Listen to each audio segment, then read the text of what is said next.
Hi, my name is Nupur Kumar, and I'm the managing partner at Fact Professional. And I'm Kimball Slade. I'm the marketing director at Fact Professional. And today we're here to talk about PPP Round 2. PPP round two, a lot to talk about. To talk about. Yeah. So just to start off, I feel like a lot of people watching this video probably, were involved in the first round. So how is this round different? I mean, in terms of what you can spend it on, the rules. That's a good question. So the first round versus the second round, definitely a lot of changes. Obviously, with the first round of PPP, this was new. So I felt like everyone was underprepared. Banks didn't know what was going on. And when they started, they just ran with it. And a lot of the funding went to places that it shouldn't have. Yeah. But the biggest thing is that the PPP first round was really focusing on, of course, payroll. That's the most important thing because payroll is one of the biggest expenses for most employers. So the first round was focusing on payroll to the employees, paid leave that was not covered by the CARES Act, employee benefits, some interest expenses, utility expenses, and then the second largest expense, which is typically rent and mortgage. So that's really the crux of PPP round one. I Okay. feel like it's a little bit of wrestling. Round one. Now, round two, the bigger difference is in round two is they've really taken into account what has happened over the course of this year and used it to create more structure. Mm-hmm. So on round two, what they're still going to cover a lot of payroll, which is a big expense. But in addition to the prior expenses of payroll, rent, utilities, uh, and interest expense, they're also going to be covering other more operational expenses. So supplies from vendors are going to be covered. Protective equipment, really vital because this year, obviously, with everyone needs masks and all these other additional equipment, that's going to be covered. Property damage due to public disturbance. Unfortunately, a lot of the situations that happened earlier this year where some small businesses, especially brick and mortar, were targeted, they didn't actually have this right type of insurance to cover those situations. So that will be covered in round two as well. And then other operation expenditures such as payments for business software. Accounting, we use quite a bit of software, so really important. And product or service delivery. Delivery is so important these days, especially for a lot of places that are completely depending on delivery services. That's a huge expense. Processing payment and tracking the payroll expenses. Now that it's so important for us to track that information, that's very vital. And of course, HR and billing functions, so you can keep operations going, and tracking of supplies, inventory, records, and expenses. So a lot of data, a lot of software is being covered, which is great for people who are selling software these days. But I think they really looked into what happened over the course of the year and are covering more, and that's the really significant difference between what's being covered in the first round versus the second. That's awesome. And so who can apply for the second round? Is it everyone, who is applying the first round, or have those rules changed as well? That's changed as well. With the first round of funding, as I said, a lot of really big businesses who maybe they did need it, but it isn't as much as the smaller guys out there needed it. So the bigger difference in terms of who can actually apply for this is if you have less than 300 employees for a specific location, then you're allowed to claim it. There are some limitations. For example, there's a specific code where if you're in a specific industry, which is the accommodation and food services sector, if you have more than 300 employees per location, you have a lot of limitations there. Uh, and last time there was, as I said, the first round of funding versus the second round of funding. Uh, with that one, quite a bit got used. There's some really good verbiage here on the first round of funding, which says that the current economic uncertainty makes this loan request necessary to support the ongoing operations of the applicant. The next round of funding is focusing on current economic uncertainty, making the loan request necessary to support the ongoing operations of the applicant as well, but it's as of the date of which the loan is submitted. So this is going to be really helpful for a lot of business owners. As I said, a lot of bigger businesses may not be able to, but a big question clients are asking is, can they get the loan the second time? Mm-hmm. And this is the big question because if you applied the first time, you can apply for the second round of funding. For a lot of people within the first month, that funding actually finished up, it dried up. So one big thing though is that if this was a great year for you, and first, second, and third quarter actually outperformed 2019, then you will not be able to apply for the PPP. You will get denied because what they are going to be looking for is a 25% reduction in revenue between the first, second, and third quarter. Now, obviously, we're at the end of the year, and now fourth quarter is about to finish. So, with that in mind, we will be able to use fourth quarter as well as an indicator. So, if a lot of people really see a huge amount of revenue in December and they feel that difference now during the holidays, it may be better to wait until the fourth quarter closes. You may want to wait 3 or 4 days and collect all that data and use that to report the difference in the quarter. So you're comparing like one quarter from this year to the same quarter from 2019? Right. They're looking for the data of the 2019 versus 2020. And this is where clients who have been doing their books, who have been keeping their ducks in a row, are going to really benefit because they're going to be able to report that information without any challenges. Mm-hmm. Obviously, if you do sales tax and you're selling a product, you will be able to report it in a much easier fashion because you have sales tax reports that you file on a quarterly if you're on a quarterly kind of reporting system. But if you have no records, no filing, no financials, then it's very challenging to report the difference between 2019 and 2020. Mm-hmm. So maybe a good opportunity now to catch up all of your books. One really huge thing, though, is they have really looked at what's happened over the course of the year and expanded to give some benefits to some entities that were not able to take benefits before. So the question was really focused on who can get the second round of funding. And so one of the big benefits that I'm seeing, or that we've kind of read about, is that nonprofit organizations for the first time are eligible to take on this. I think that nonprofits, they've really hurt this year because obviously if people aren't able to spend, then they're not able to donate. Yeah. So that's a really huge area. Eligibility is also expanded to local newspapers, radios, and TV broadcasters. Okay. And in addition to that, they've really looked at a lot of the discussions we had earlier this year about focusing on minorities, and they're also focusing and expanding on women-owned businesses, low-income areas, and other areas that may have been targeted and also are under-supported in general. So those are going to be really benefited in this area. And a huge, huge one is bankruptcy. So even if you apply for bankruptcy, you are still eligible to apply for the PPP loan. Awesome. Yeah.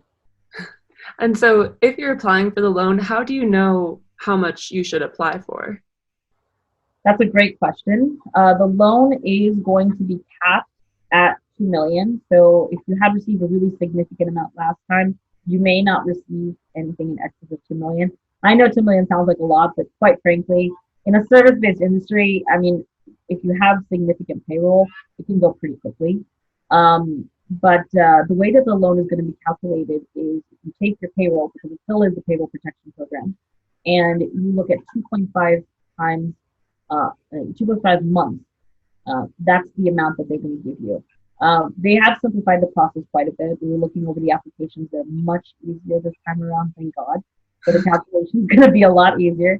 But really, the straightforward calculation is going to be taking your payroll by 2.5 times and use that for calculation purposes. And that's different for the food industry and hospitality? Yeah, exactly. Yeah. Thank you for bringing that up.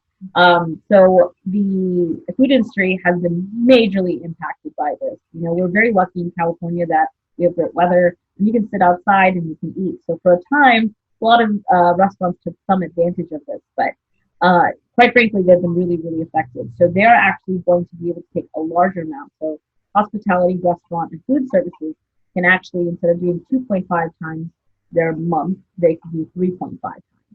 So that's a huge benefit for this industry, which I think they really have earned with how problematic it's been. Yeah. And then another thing that they looked at, obviously, we haven't been able to go to concerts, movies, anything else. So this year, they've even allotted some funds for performance venues, independent movie theaters, and other kind of cultural, arts and cultural institutions that weren't able to really tap into it prior to this. That's good. So they'll won't all be gone by the time this is over. We can actually Fingers go. crossed. I do think they did a much better job. I wish they had let it out earlier, but I do think they did a much better job in prepping for it. Yeah, it sounds a lot more thought through. Yeah. And so then when it comes to filing your taxes, how is this all going to play out? Do the new rules change, the old loan, how you're going to file that? There's a lot going on, it seems. Yeah, there is a lot going on. And, I was looking at articles all throughout this year. The AICPA was almost battling, discussing how this is going to be reported. And we didn't really get clear understanding until now. And obviously, I'm happy that we didn't disclose information prior because it's changed so much. So at this stage, PPP loan will not be considered taxable income, really significant. Yeah. There are major changes, and those changes are also retroactive. So we'll go through those. All payroll protection expenses are now considered deductible. So again, if you are doing your books, this is going to really shift the way that we were reporting everything. Thus far, I had told everyone to stand by and report all of your PPP loans or EIDL loans on the balance sheet and wait. So now this is the time to kind of reallocate those details. So the payroll protection expenses are now tax deductible. As I said, they're retroactively fixing some of the issues the first time around. So last time in the first round of funding, if you had any of your loans forgiven, that forgiven money wouldn't count as taxable income. But if any of it was considered unforgiven, it would be considered taxable. And in addition to that, the items that you spent on the loan wouldn't be tax deductible because they kind of zero each other out. Originally, you'd also have to pay taxes on the rest of the unforgiven income from the loan as if it were considered income. And so that didn't really make sense. Again, if you're trying to benefit a company, then you don't want to do that. You don't want to have that. So there's been a huge change. The entire loan is now completely forgivable, and items you spend on it are tax deductible. So this is, when you are filing your taxes this year, expect some challenges, expect a lot of additional questions, because we do need to assess how much you have received in PPP or EIDL loans and grants, and how much is going to be considered, how much is actually spent, and what your forgiveness was. But at the same time, we will be able to really capture a lot of the things from the second round of funding. Another thing that happened just as we were applying for forgiveness is we had found out the first time around, if you had gotten an EIDL grant, they were actually counting that against your first round of PPP forgiveness, and they were deducting that as a forgivable amount. That is now gone. You can actually amend the application so that you can correctly claim it and still have the EIDL loan advance, which is that grant, still count as a portion that should be forgiven. So really significant differences now that we have that clarity. That's great. That's a huge change.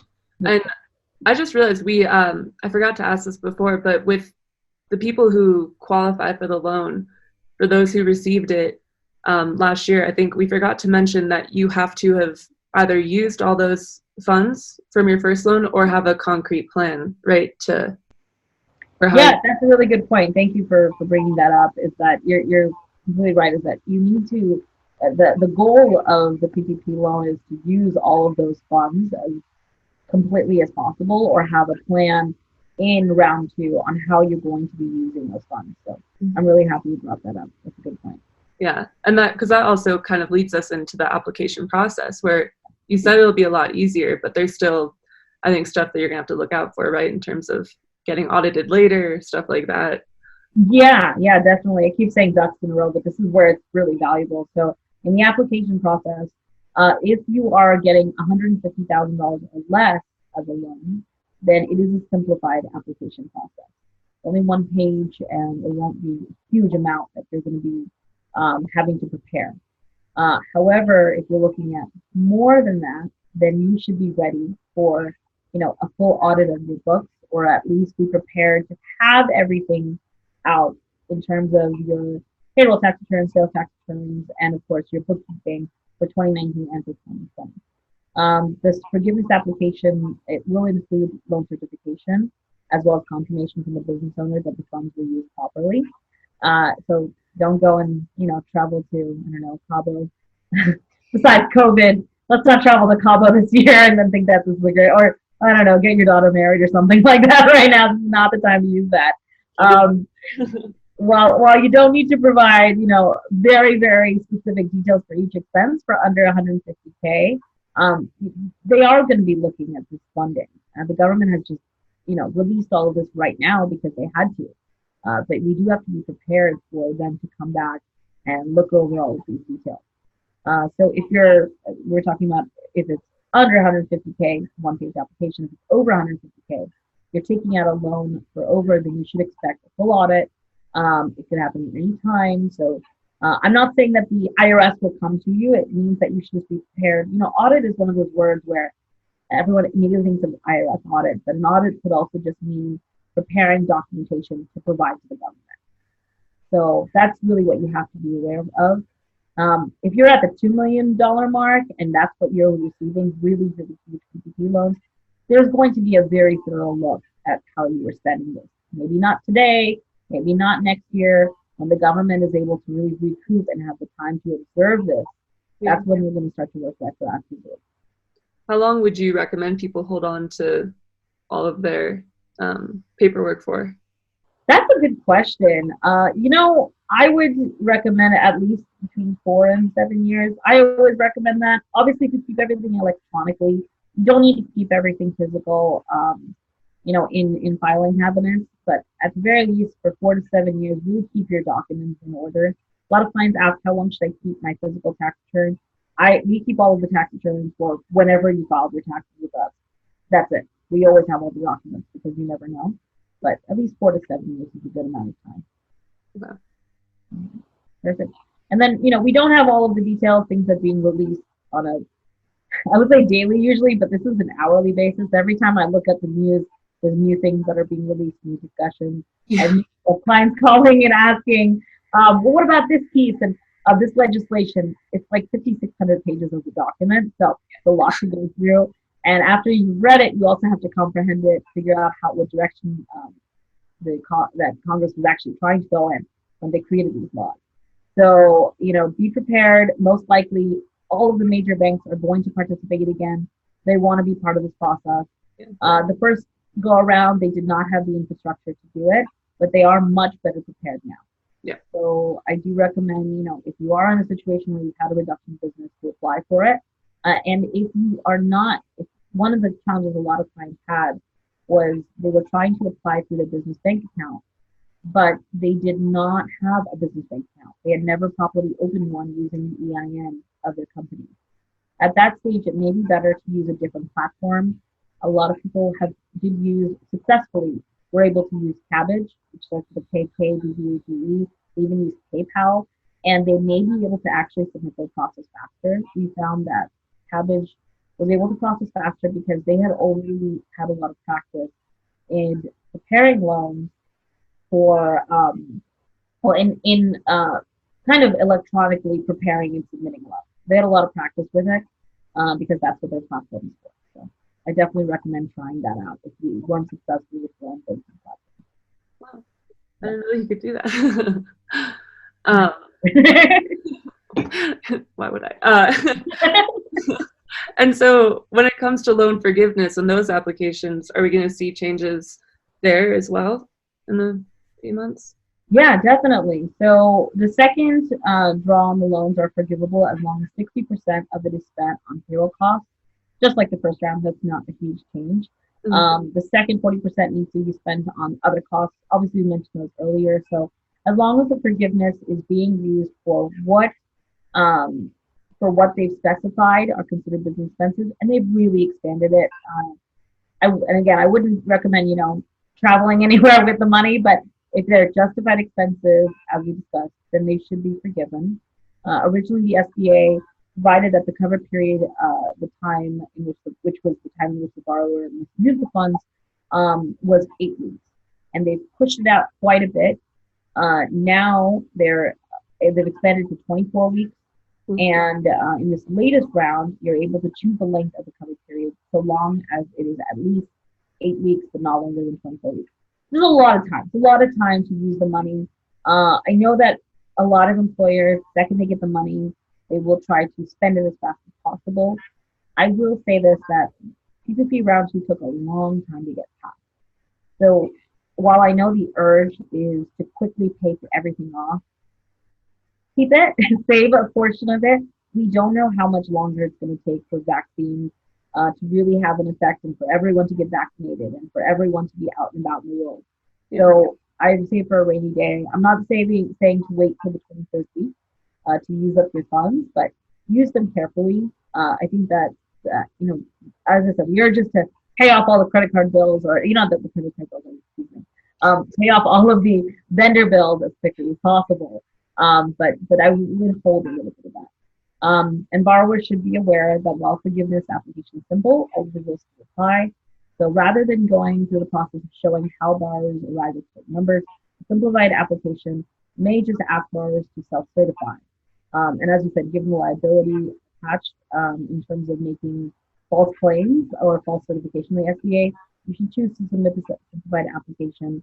You should check the responses through in the draft form, and the long form actually has of the application ensures that the certification made on a simple form are true and accurate.